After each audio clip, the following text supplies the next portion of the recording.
Jesus. Amém. Lucas 18:15.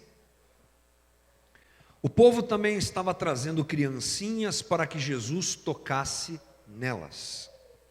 Ao verem isto, os discípulos repreendiam os que as tinham trazido.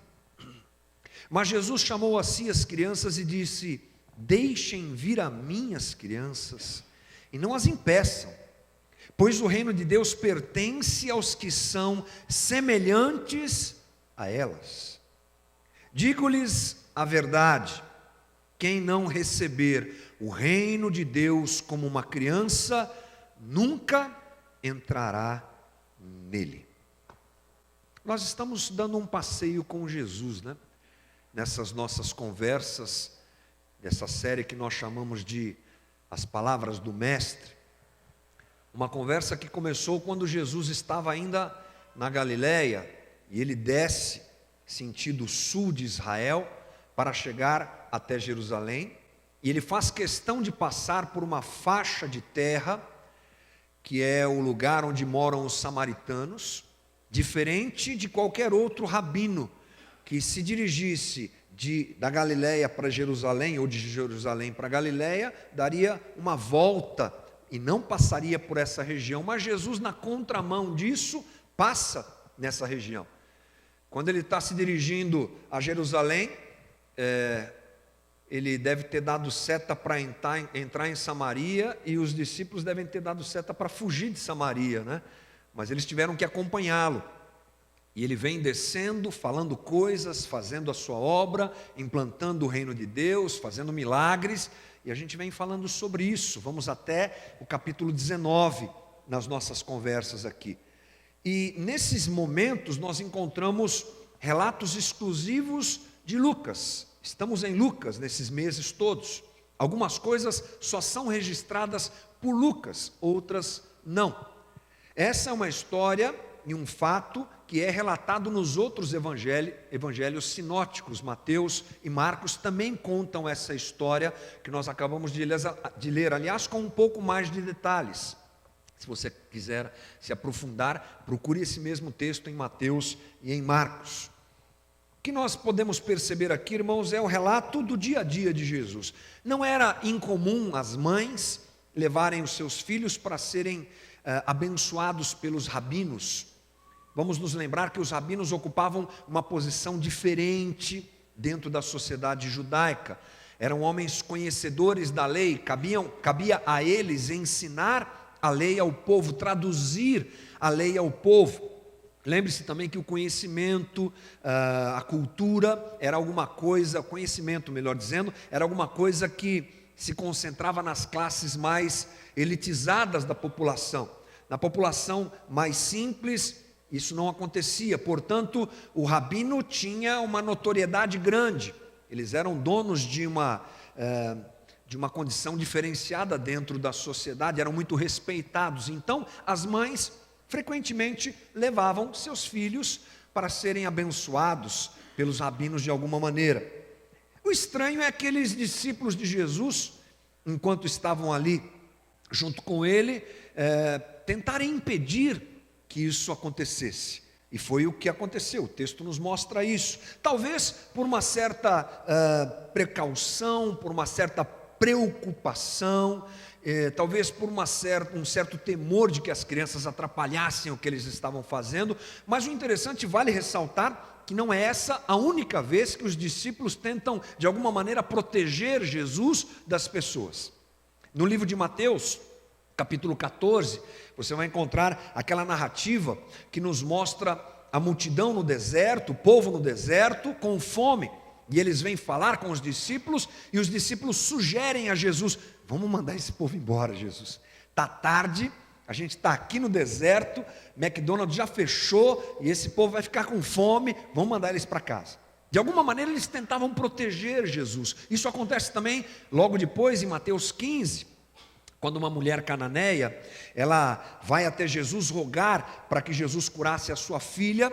Eles também seguram aquela mulher e tentam impedi-la de chegar até Jesus. Talvez faltasse aos discípulos o coração do mestre. Algumas coisas ainda não estavam claras para aqueles homens que andaram com Jesus. Eles não tinham a compaixão que Jesus tinha pelo povo. Eles não tinham o amor pelas ovelhas perdidas da casa de Israel. Eles não tinham sensibilidade, eles não tinham tanto carinho assim, eles não tinham tanto afeto. Talvez mais preocupados com a parte operacional das coisas, esqueceram, ou não aprenderam, ou não perceberam, talvez as três coisas juntas ao mesmo tempo, que Jesus priorizava sempre as pessoas. Jesus sempre pulava a ordem das coisas em favor das pessoas. Jesus curou gente no sábado mais de uma vez, quando a lei dizia que isso não era para se fazer, aliás, não curar, não era para, a lei não dizia que não se devia curar, a lei dizia que não se devia trabalhar. Mas os fariseus, por exemplo, pegaram a lei e encaixotaram essa questão da cura dentro da lei e ficavam bravos e ficavam desapontados com Jesus porque ele curava as pessoas aos sábados. Mas a verdade então é essa: Jesus sempre priorizou vida, Jesus sempre priorizou as pessoas. Mais uma vez nós vemos isso acontecer. Apesar dos discípulos ficarem ali cercando Jesus e querendo barrar as criancinhas, ele falou: para com isso, deixem vir a minhas crianças. Vamos parar com isso, para de ficar segurando, para de ficar retendo essas crianças, deixem elas virem a mim, porque delas é que é o reino dos céus. Aliás, Jesus pega essas crianças e as usa como um exemplo para os discípulos e também para nós. Interessante Jesus repreender os discípulos naquele momento e valorizar as crianças, por nós percebermos, nos lembrarmos qual é o lugar dessas crianças dentro da estrutura social da população judaica do primeiro século. Onde as crianças eram colocadas ali? Lugar nenhum. Criança não tinha valor, criança não era contada nem sequer nos relatos bíblicos quanto à aglomeração de pessoas. Quando você vai acompanhar os evangelhos, você, por exemplo, vê a descrição de algumas multidões. Sabe como é que a Bíblia registra essas multidões? 5.000 homens, fora mulheres e crianças. Mulher e criança não era nem contada na multidão, para você ter uma ideia do desnível que acontecia socialmente naquela sociedade. Criança não era maltratada, não é isso que eu quero dizer, mas elas eram desprezadas. Os homens tinham mais coisas para fazer, muito ocupados, muitas coisas, tudo era em cima deles, porque a estrutura social judaica é uma estrutura social patriarcal, e as crianças têm que ficar no seu lugar ali. Então vinham sempre os homens em primeiro lugar, as mulheres depois, e as crianças pegavam a rabeira lá atrás mesmo, não tinham nenhum tipo de valor. Jesus quebra essa regra social, Jesus quer dar atenção a elas, Jesus quer gastar seu tempo com as crianças, Jesus quer ir na contramão do que os discípulos acham melhor fazer, porque ainda tinham a cabeça muito quadrada e muito religiosa, ocupada pelos valores da época. Jesus: não, deixem vir a mim essas crianças. Jesus usa então essas crianças como exemplo para os seus discípulos e como exemplo para nós. Eu acho que vale a pena nós relermos novamente o que Jesus disse sobre essas crianças, ou sobre as crianças. Ele diz assim, versículo 16: mas Jesus chamou assim as crianças e disse: deixem vir a mim as crianças e não as impeçais, pois o reino de Deus pertence aos que são semelhantes a elas. Digo-lhes a verdade, quem não receber o reino de Deus como uma criança, nunca entrará nele. Forte, palavras impactantes que devem ter mexido com os seus discípulos, devem ter mexido com os fariseus que estavam ali, e devem mexer conosco, com o nosso coração, com os nossos valores, com a nossa vida, com a nossa forma de pensar e reavaliar a nossa caminhada. Eu acho muito interessante nós percebermos que essa atitude de Jesus é muito bela, muito bonita, muito formosa também. Vale a pena destacar isso. Porque além de todas essas coisas que a gente comentou agora há pouco sobre as crianças, nós não podemos esquecer que Jesus estava caminhando para onde, gente? Para Jerusalém. Para fazer o que em Jerusalém, gente? Tirar férias? Não. Jesus estava indo em direção à sua morte. Jesus sabia que seria crucificado. Essa consciência, com certeza, nesse momento ele já tinha. A despeito de tudo isso, ele para. Ele gasta seu tempo, ele investe seu tempo com as crianças. O entorno de Jesus não tira a sua capacidade de amar. A pressão externa e o vislumbre daquilo tão doloroso que ele viveria não tira do seu coração a capacidade de amar. Ele usa as crianças como instrumento para nos ensinar coisas preciosas. E ele nos dá um exemplo a respeito delas. É claro que Jesus está querendo falar sobre coisas relativas ao coração. E evangelho e cristianismo tem tudo a ver com coisas relativas ao coração. Religião tem a ver com coisas que eu faço. Evangelho tem a ver com o coração. Ainda que eu faça, o que eu faço será produto do meu coração. Porque só poderia ser essa a perspectiva de Jesus. Porque Jesus está utilizando a postura de crianças, a simplicidade, a beleza, a pureza de crianças, para nos trazer ensinamentos. Ou seja, Ele está nos apontando para coisas do coração, que nós devemos avaliar frequentemente, valores interiores, jeito de viver e de encarar as coisas. Aliás, Jesus frequentemente falava sobre isso. Você vai se lembrar, por exemplo, da história dele com Nicodemos, João capítulo 3. Nicodemos, um importante homem lá de Israel, um fariseu também, pergunta para Jesus sobre como herdar a vida eterna, conversa com Jesus sobre essas coisas, e Jesus diz para ele: você precisa nascer de novo, se tornar como uma criança, rever teus valores, nascer novamente no teu espírito. Ou seja, o Evangelho sempre nos empurra para essa análise. Sempre nós vamos nos confrontar com a necessidade de avaliarmos o nosso coração e vermos aquilo que está dentro de nós. Talvez, no primeiro momento, a gente pense assim: puxa, mas criança, usar a criança como exemplo, a gente precisa se lembrar que as crianças não são tão perfeitas assim, né? É verdade, as crianças não são perfeitas. Interessante que você não precisa ensinar uma criança para ela ter domínio e segurança naquilo que ela ganha, né? Você dá um brinquedo para a criança, daqui a pouco chega outra perto, ela vai segurar mesmo. Ninguém precisa ensinar a criança a ser egoísta, ela já apresenta esses sintomas, ok? Ninguém precisa ensinar a criança a ter inveja, ela já nasce com essas coisas, aparece isso na vida delas. Interessante a gente pensar nisso. Ninguém ensina a criança que através da birra, da manha, ela pode fazer o pai e a mãe atender os seus desejos, né? Mas eles aprendem rápido, né? Primeiro choro que ela dá é que você sai desesperado para atender a necessidade dela, lá dentro alguma coisa te desperta. É assim que funciona, elas pensam. Quando eu choro, eles me atendem, pronto, abriu o caminho para o chororô. É interessante, mas nós não estamos falando de perfeição, estamos falando de uma tendência maior à bondade e à leveza e às coisas boas. É disso que nós estamos falando. Não estamos falando de perfeição, porque na verdade as crianças são mais boas do que más.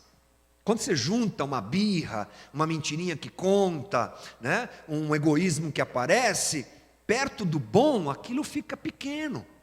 É para isso que Jesus está nos dirigindo, porque a perfeição nós não vamos viver.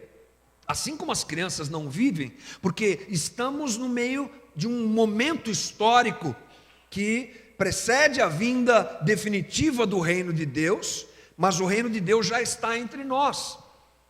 O reino de Deus já está entre nós, a bondade do reino de Deus vem até nós, emana de nós, mas ainda há maldade em nós, é claro. O que Jesus quer nos dizer é para que nós concentremos o nosso esforço de vida em sermos mais bons do que maus, em sermos mais compassivos do que geniosos, em focarmos em dirigirmos a nossa vida para coisas boas, em desenvolvermos valores mais puros do que valores mais maculados, andarmos mais na luz do que nas trevas, pensarmos mais e almejarmos mais coisas boas do que coisas más. O apóstolo Paulo, escrevendo aos Colossenses, diz assim, Colossenses 3:1: portanto, já que vocês ressuscitaram com Cristo, procurem as coisas que são do alto, onde Cristo está assentado à direita de Deus. Mantenham o pensamento nas coisas do alto e não nas coisas terrenas. Veja que também Paulo nos pede a respeito disso. Pense nas coisas do alto. Encontre a felicidade de ser bom e de viver melhor esta vida que nós vivemos. Fundamental essa reflexão nos nossos dias, na nossa caminhada, a nós que desejamos ter uma espiritualidade saudável. Fundamental a gente pensar sobre isso. Quando nós pensamos nos exemplos que nós podemos obter das crianças, a gente vai entrar às vezes num caminho meio já conhecido, mas eu acho que vale a pena a gente falar sobre isso. Penso que Jesus fala um pouco sobre humildade. Criança não tem dificuldade ou muita dificuldade em admitir a sua própria limitação. Quando não sabe, ela fala que não sabe. Quando ela não consegue, ela fala que não consegue. Ela pede ajuda ao seu pai, aos seus pais, sua mãe, a quem está perto, não tem dificuldade. Por isso, eu não acho nem um pouco difícil nós imaginarmos que Jesus também está querendo nos mostrar algumas coisas a respeito disso. Até porque, antes desse momento, Jesus nos explica e nos apresenta uma parábola, sobre a qual a gente conversou domingo passado, que é a parábola do publicano e do fariseu orando no templo. Não é verdade? Vocês lembram disso? E como é que termina aquela parábola? Jesus termina dizendo: aquele que quiser ser exaltado, vai ser humilhado. Mas aquele que quiser ser humilhado, aquele que se humilhar, será exaltado. Jesus está continuando também a sua conversa e usa o exemplo das crianças para falar com a gente sobre isso, sobre humildade, sobre soberba. A palavra humildade, que vem do latim, significa justamente isso: reconhecer as limitações de si mesmo. É um ponto presente no estudo desse momento, nos estudiosos da Bíblia, quando se fala sobre criança. Então, é interessante você procurar frases que falam sobre humildade na internet. Você colocar frases sobre humildade na internet, vai aparecer um monte. Vou ler algumas delas para você. A humildade é a antessala de todas as perfeições. Bacana isso, né? Marcel Yamé, como eu disse pela manhã, não sei quem é, mas ele escreveu isso aqui. Eu catei essa frase lá na internet. A humildade consiste em calar as nossas virtudes e deixar que os outros as descubram. Madre Teresa de Calcutá. O orgulho divide os homens e a humildade os une. Sócrates, não o doutor do Corinthians, Sócrates, filósofo. Quanto maiores somos em humildade, tanto mais perto estamos da grandeza. Não é difícil você achar frases, pensamentos sobre humildade. Jesus fala sobre humildade também. A gente encontra uma palavra de Jesus lá em Mateus capítulo 20, versículo 25, ele falando aos discípulos, olha só o que ele diz. Jesus os chamou e disse: vocês sabem que os governantes das nações as dominam, e as pessoas importantes exercem poder sobre elas. Não será assim entre vocês, pelo contrário, quem quiser tornar-se importante entre vocês deverá ser servo, e quem quiser ser o primeiro deverá ser escravo, como o Filho do Homem, que não veio para ser servido, mas para servir e dar a sua vida em resgate de muitos. Jesus está conversando com os discípulos, e vem um pedido para que um dos seus discípulos sentasse à direita no seu futuro reino. cabeça de discípulo deles, naquela época era a cabeça de quem imaginava o reino de Jesus como um reino revolucionário quanto ao domínio de Roma sobre Israel. E Jesus diz: vocês não estão entendendo nada, está tudo errado o que vocês estão pensando. Os governantes oprimem, as pessoas judiam uma das outras, elas são soberbas, elas querem poder. Entre vocês, não, menos humildade, menos, né? Naquela parábola que nós analisamos semana passada, como eu disse, Jesus termina essa parábola lá em Lucas 18, 14, dizendo: eu lhes digo que este homem, publicano e nenhum outro, foi para casa justificado diante de Deus, pois quem se exalta será humilhado, quem se humilha será exaltado. Jesus nos disse então que em nossas relações sempre deve haver humildade. Difícil nesses dias, né, irmãos? Que todo mundo quer ser o melhor. Ninguém quer ser o pior. Todo mundo quer ser o melhor. Nós somos impelidos a competir e apresentar que somos melhores aonde nós vamos, até dentro de casa. Marido que disputa espaço com a esposa, tendo que se reafirmar dia a dia que ele é o cabeça da casa, e impondo muitas vezes de forma violenta, até mesmo fisicamente falando, a sua condição de ser o melhor, o mais forte, o que domina, o que está em primeiro lugar. A sociedade louca que nós vivemos, ela nos empurra para essa soberba, porque quem ganha destaque na mídia, gente, não é quem faz uma boa ação. Aliás, eu acho interessante que quando alguém faz uma boa ação, a gente dá um destaque tão grande para uma coisa que deveria ser regra, mas não é exceção.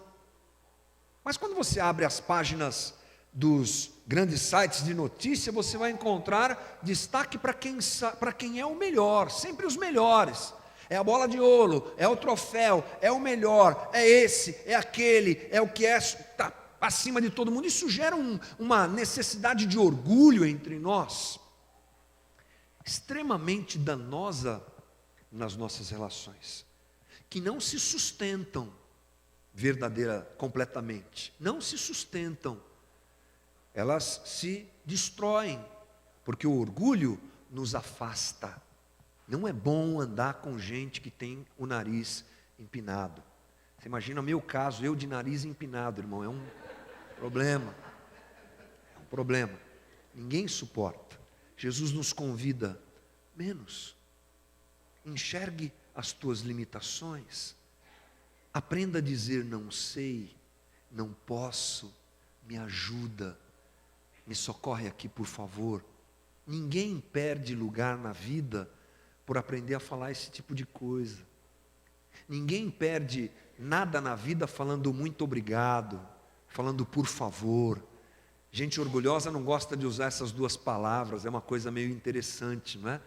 Mas nas nossas relações isso não pode acontecer, ou é melhor que não aconteça, porque quem se comporta como uma criança está dentro do reino de Deus, e o reino de Deus é esse. O próprio rei que rege o reino de Deus não veio para ser servido, mas veio para servir e dar a sua vida em lugar de todos nós. A segunda coisa que eu acho que vale a pena nós pensarmos é sobre a falta de malícia. Criança, por natureza, não é maliciosa. É claro que você vai falar para mim: mas hoje em dia a coisa está diferente. É um tal de baixar e dançar, né? Baixar na garrafinha e ficar dançando esses funk, essa coisa louca. É verdade, a gente vive numa sociedade extremamente sexualizada. É impressionante. Estava ontem aqui no Adamastor, participando de um trabalho com adolescentes sobre sexualidade. E várias pessoas falaram, e era meio, vamos dizer assim, a ideia de todos, de que a gente vive num ambiente que a sexualidade não precisa ser procurada por nós, ela vem até a gente, não é? Você abre o site para ver as notícias do dia, tem a garota do time, peladona lá de biquíni, lá na tua frente, não precisa fazer muita coisa, né? A gente é atropelado pela sexualidade. Se ela vem até nós, ela chega nas crianças também. Mas não é disso que eu quero falar. Porque a gente é crente, não é? A gente serve a Deus, a gente sabe que a gente precisa fugir dessas coisas e guardar a nossa vida diante de Deus. Mas existem algumas coisas dentro desse aspecto de malícia que eu acho que vale a pena a gente falar. A gente pode expandir a nossa reflexão a respeito da malícia presente no nosso comportamento e nos nossos relacionamentos. O apóstolo Paulo escreve aos Romanos, ele diz lá em Romanos 16, 19: todos têm ouvido falar da obediência de vocês, por isso estou muito alegre, mas quero que sejam sábios em relação ao que é bom, e sem malícia em relação ao que é mal. A palavra malícia, traduzindo no dicionário Pai dos Burros, diz assim: tendência para o mal, malícia, astúcia, esperteza, aquela que faz a gente enganar outro, aquela que leva as pessoas a dar o golpe do baú, não é? Os estelionatários têm por índole malícia, são capazes de sentar numa praça do lado de um velhinho e arrancar deles o dinheiro que eles têm guardado na poupança. É o que é isso aí? Isso é malícia, né? Esperteza má. Mas não é desse caminho que a gente vai trilhar. Nós vamos falar sobre um outro tipo de situação que tem a ver com malícia, que é interpretação maldosa. Predisposição de interpretar tudo de maneira má. Uma tendência de interpretar as coisas de forma má. Uma tendência em pensar mal do outro. Enxergar o mal aonde ele não está. Enxergar as pessoas com os olhos atravessados, como a gente falou, olhar atravessado. Isso é verdade, a gente tem um olhar atravessado um para o outro. A gente não pode se esquecer que nós, após a queda, nós nos tornamos inimigos. Não é natural para nós a amizade, o compartilhar. A gente está dentro de um momento histórico, como eu disse agora há pouco, onde o mal reina e o pecado que domina a nossa vida nos empurra para a inimizade. Quando o homem peca, Adão rapidamente já coloca a culpa em Eva. Agora há pouco era osso dos meus ossos, carne da minha carne, varoa que o Senhor me deu. Agora é a mulher que me levou para fazer a besteira de comer o fruto proibido. Nós logo na sequência vemos irmão matando irmão. Entrou dentro da nossa condição de seres humanos uma tendência à inimizade.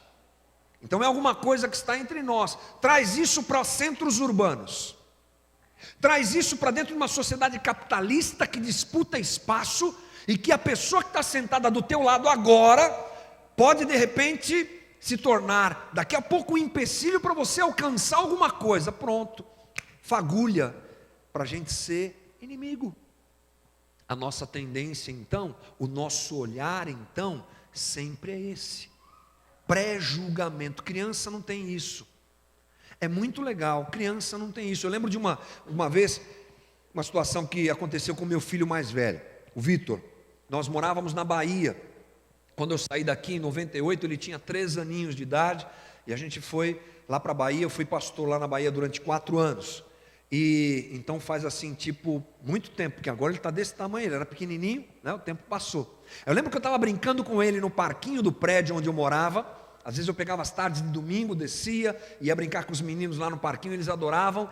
E eu, por um descuido, por alguma coisa, o Vitor caiu, se machucou um pouquinho lá. Nada sério, viu mamãe? Tranquilo, nada sério, foi tudo tranquilo. Só estou contando agora, 20 e tantos anos depois, nada tranquilo. Não foi nada. O menino começou a chorar. E veio aquele peso, aquela acusação na hora, né? Puxa, o que eu fiz? Meu Deus, peguei o menino, tirei a areia dele lá do parquinho, abracei, e ele chorou. Alguns minutos, filho, perdão, filho, papai, foi sem querer, e tal. Você está bem? Eu estou bem. Vamos continuar brincando? Assim, rápido e fácil, sabe? Aquela coisa fácil de perdoar, aquela coisa fácil de desculpar, aquela coisa de não pré-julgar o outro. Eu acho interessante, eu já falei algumas vezes que eu não gosto muito de me usar como exemplo aqui, porque às vezes essa é uma atitude que remete a uma perfeição que não existe, né? Porque a gente está caminhando junto para viver o Evangelho junto. Mas eu toco com as mesmas pessoas na minha banda há 27 anos. 27 anos que nós tocamos juntos. Maio de 1989 a gente se juntou para começar o nosso sonho juvenil, tocar rock and roll. E a gente está junto até agora. E isso causa estranheza. Os 4 caras, mesmo os 4 caras, porque as bandas trocam de gente igual a gente troca de roupa, né? Uma coisa meio louca. E inevitavelmente as pessoas perguntam para a gente: como assim? Os mesmos caras, como é que vocês conseguem? A primeira resposta que a gente dá é assim: não, a gente está junto até agora por causa do dinheiro. A gente sempre fala isso, porque não tem dinheiro, né, irmão? Porque o dia que tiver briga, sempre funciona assim, né? Banda quando tem dinheiro, briga. Então a gente não tem dinheiro mesmo, então vamos andando. Mas a gente sempre pensa da seguinte maneira: a gente tem um olhar bom um para com o outro. Quando o outro não consegue, o julgamento que a gente faz é assim: não conseguiu porque não deu. Porque se desse, ele faria. Quando a gente entra numa roubada, porque banda entra em muita roubada, vai tocar em lugar que tem som ruim, é uma loucura, você pensa uma coisa, chega lá é outra. A gente sempre fica procurando o culpado, né? A culpa é dele, ele que trouxe a gente, você está vendo? É uma fagulha para explodir a divisão. Não, está lá com a gente. Se foi ele que fez, está pagando preço igual a gente, está tocando no som ruim, bem feito, está vendo? Devia ter olhado, porque você também está pagando aqui o preço junto com a gente. Um olhar mais fácil, né? Uma coisa que leve a gente a dizer assim: estou fazendo isso por você, porque eu sei que se fosse você, você também faria por mim. Esse tipo de coisa, que a gente não encontra, ou aliás, falta, melhor dizendo, falta. Existem famílias que, por exemplo, que vivem esse desconforto da desconfiança eterna. Você podia não ter feito assim. É um clima ruim, um clima de acusação. É o marido pensando que a mulher queimou o arroz de propósito. Às vezes de propósito só para eu comer arroz queimado hoje. Espera aí, gente, que mundo que a gente está? É o filho que faz alguma coisa e a gente tem dificuldade de perceber a limitação, a dificuldade. Os nossos relacionamentos se tornam agressivos, duros, porque nós nos pré-julgamos. Casais que são arruinados por essa visão, por esse jeito de pensar, por esse jeito de agir, por esse jeito de se comportar. Jesus está nos empurrando para pensarmos melhor sobre isso. Comunidades como a nossa, que acabam, gente. Que acabam.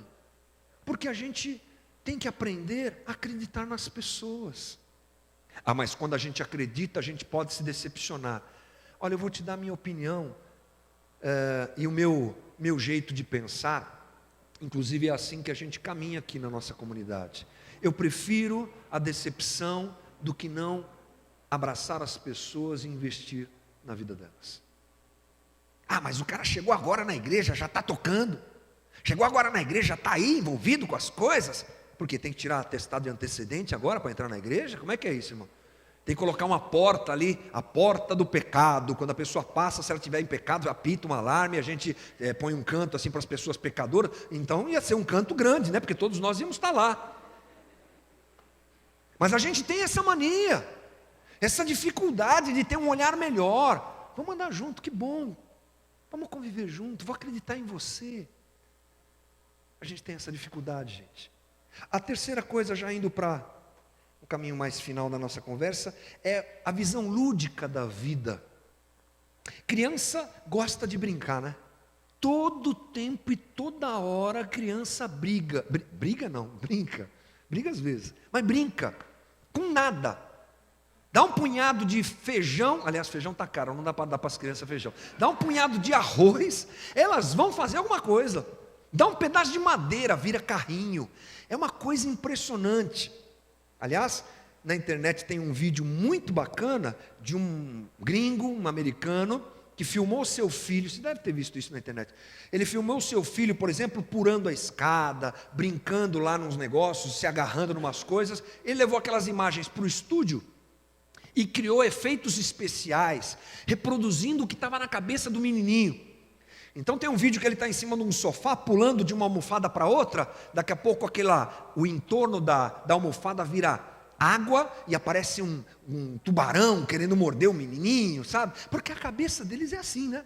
Criança tem uma facilidade de viajar, de sair disso aqui, e o Evangelho nos aponta para isso, gente. O reino de Deus nos aponta para isso. É aquela coisa de nós não olharmos somente para essa dureza da vida, mas percebermos o que é bom e o que está ao nosso redor. Você sabe que pensando assim, talvez a gente encontre uma resposta para o porquê os discípulos tentaram impedir as crianças de chegarem até Jesus. Você já pensou na agenda de Jesus, querido? Como é que era? Lotada. João 21 nos diz que Jesus fez tanta coisa, mas tanta coisa, que se tivesse que registrar tudo o que ele fez, não caberia em todos os livros do mundo. Uma hipérbole, é claro, né? Um exagero proporcional para dizer o seguinte, proposital, para dizer o seguinte: Jesus fez muito, curava um, expulsava demônio de outro, pregava, multiplicava pão, fazia isso, fazia aquilo, mas quando vem as crianças, os discípulos envolvidos nessa coisa toda querem impedi-las, mas Jesus não. Ele percebe o que está acontecendo e ele é capaz de se abaixar, eu penso nisso, se colocar na mesma, né, condição das crianças e desfrutar daquele momento que estava ali acontecendo. Elas nos fazem descer do nosso ideal de vida para uma conversa. Para de trabalhar, vem brincar um pouco. Quem é pai aqui, mãe, que nunca recebeu um pedido desse? Vamos brincar, e você é afobado, doido, trabalhando, fazendo, vamos brincar, vamos ser mais lúdico nessa vida que a gente tem. Jesus disse que o reino de Deus é desses. Como assim? É preciso perceber, irmão, que o reino de Deus não é o reino da produtividade, essa loucura que a gente vive. Reino de Deus é o reino da gratuidade, da graça. É preciso perceber que o reino de Deus não é o reino do frenesi, mas é da contemplação, da beleza da vida, da vivência de momentos de alegria que formam o todo da felicidade da nossa caminhada. Que o reino de Deus não é o reino da correria por conquistas, mas a vida é desfrutada como dádiva dada por Deus a nós. E as crianças enxergam isso, e se o nosso coração for como o delas, nós teremos uma capacidade melhor de perceber isso, gente. Jesus está dizendo que se não formos e não nos tornarmos assim, não poderemos viver no reino de Deus. Porque o reino de Deus não é o reino que tem explorador e explorado. Não é o reino que tem dominador e dominado. Não é o reino daqueles que conquistam enquanto outros sofrem. As crianças nos ensinam a deixar esses valores loucos que regem a nossa vida nessa era pós-moderna que vivemos e mergulharmos dentro do reino, onde os valores não são esses, mas são afeto, amor, generosidade, paz, longanimidade, bondade, mansidão.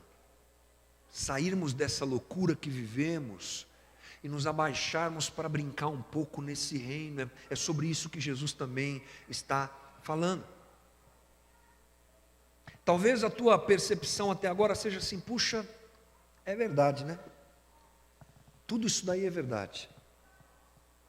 Eu preciso ser menos orgulhoso, eu preciso ser mais lúdico, enxergar mais as coisas da vida, como o reino me apresenta, eu preciso ser alguém que tenha um olhar mais tranquilo para com os outros, e é difícil,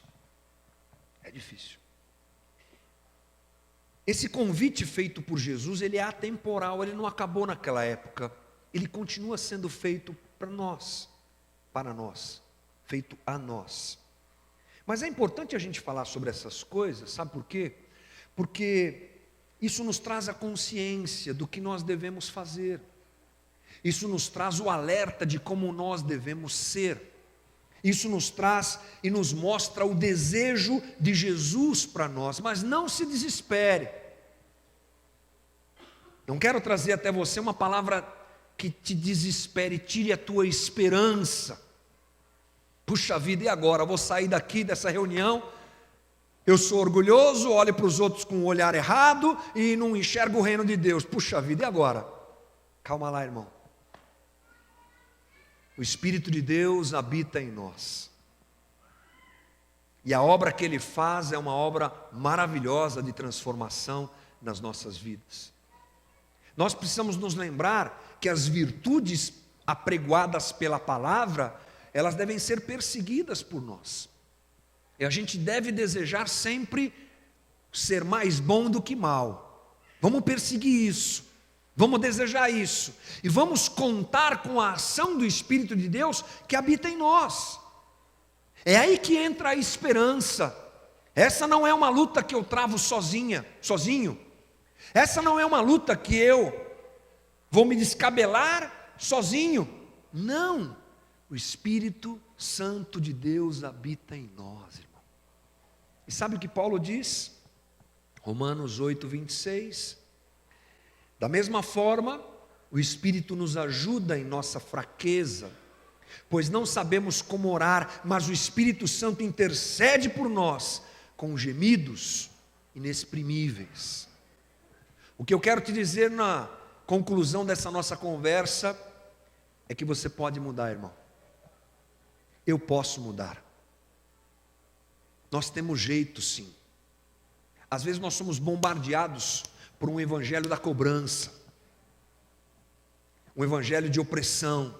Você não pode ser assim, você não pode ser assim, você não pode ser assim. Mas o que eu faço se eu sou assim? O que eu faço se eu tenho a carne que me impulsiona para algumas coisas? Por isso que nós hoje temos que concluir a nossa conversa com uma dose bem elevada de esperança. Para ninguém sair daqui desesperado, agoniado e depressivo, mas todos nós saímos daqui certos de que o Espírito de Deus que habita em nós vai nos ajudar nessa luta, porque Ele está dentro da gente, e Ele promove mudança, Ele nos aponta a vontade de Deus, Ele nos alerta. Quando o orgulho aparecer, Ele vai falar comigo, vai falar com você, e vai nos dizer: se lembra, seja como uma criança. Quando a gente encontrar alguém, o nosso olhar for torto para essa pessoa, pré-julgando, gerando preconceito na nossa cabeça, no nosso modo de pensar e de ver as pessoas, o Espírito Santo vai acender o alerta e vai dizer: opa, menos. E Deus vai transformando o nosso coração. Não existe nenhum agente de maior poder transformador para o homem do que o Evangelho de Jesus Cristo. Não existe agente com poder maior de transformação na face da terra do que o Evangelho de Jesus Cristo. Por isso não é para a gente sair daqui triste hoje não, nem desesperançado. É para a gente sair daqui alerta e cheio de alegria, porque o Espírito que habita em nós vai nos dirigir para essa cura e transformação dos nossos valores, para que a gente hoje, a gente se perceba pior do que ontem, aliás, melhor do que ontem, pior do que amanhã. Hoje a gente está sendo curado pela ação de Deus que está aqui no nosso meio, amanhã a gente vai precisar de cura de novo, terça-feira de novo, quarta-feira de novo, e assim a gente vai caminhando rumo ao alvo, rumo à perfeição que está em Cristo Jesus, nosso Senhor. Amém, gente?